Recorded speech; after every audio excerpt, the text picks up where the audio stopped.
So when you see the term rit or retardando, ibig sabihin nun, gradually bumabagal ka. Okay? So, ang pagbagal is more on the speed of the bow. Okay? So, habaan mo siya. Kasi nangyari baliktad. Umiiksi ka. Pag umiiksi ka, edi syempre, bumabagal yung movement ng arm mo. Hindi. Actually, lalakihan mo siya para bumagal siya. Baliktad, no? Pero it will make more sense kasi ano ba nangyayari pag bumabagal tayo? Humahaba ba or umiiksi ang duration ng notes? Humahaba. And again, our bowing is the one creating yung duration na yun ng notes. Yung haba ng notes natin is based on how long our bows move. Okay? So, you're slowing down by moving bigger. Okay? So, ganun. When we talk about articulation, it's usually how you end the notes.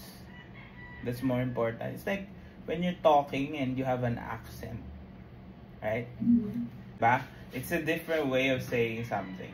So if you say something in the feeling of like very tired or something like that, even if the notes are correct, but the way you end the notes are not as sharp or not as, it's not stiff, not as articulate as we want it. That's how it changes. So if you want pum pum pum pum pum versus pa pa pa pa pa pa pa, it's the same tempo, but what ends up happening is the other one is a little bit more polished.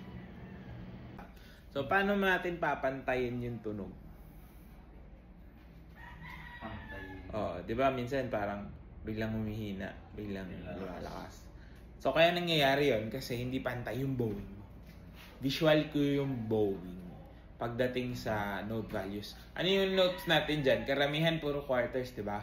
Pero ginagawa mo especially do sa ano, pa pa pa pa, ginagawa mo pa pa pa pa pa pa, paiksi ng paiksi. So, you have to make sure na, ito yung ginamit ko sa quarter note. Ganito sa lahat ng quarter notes. Especially kung wala naman pagbabago sa dynamics. Okay? Walang pinagbago sa articulation. Yung staccatos mo, pare-parehas. Yung non-legatos mo, ganun din. Pare-parehas din. Pag hindi sila pare-parehas, magiging iba-iba din yung tunog nila. Iba-ibang quality, magiging di ba? Hindi siya magiging uniform. So, kailangan matansya mo. May times kasi na kulang yung up, may times na sobra yung down. So, anong nangyayari? Hindi siya nagpapantay. Yun ang kailangan mo bantayan dito. Okay? Para siyang, yun yung nagbibigay ng highs and lows sa music. Diba? Pag yung nota lang tinugtog natin, walang buhay, diba? So, kailangan merong konting, dito lumalakas, dito humihina. Sabi nila, alam mo ba yung term na melodic contour? Narinig mo na yan? Parang narinig ko ng kay Teacher Ray. So, yung melodic contour, ibig sabihin nun, yung pag-shape ng melodies. Wari, yung melody mo, dyan sa umpisa, di ba? Kitang-kita naman visually sa pagkakasulat. Pa, pa, pa, pa, pa, pa, pa, pa, pa, pa. So, yung dynamics na gagawin mo, parang gaganon din. Susunod ka din doon. Di ba sabi ko nga sa'yo, yung pagtugtog, parang pagkanta din.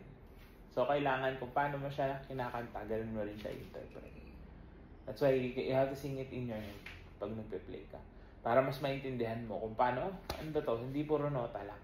Okay? Yun kasi yung naiiwan yung essence pagdating sa pagtugtog. Yung dynamics, napaka-importante. Diba?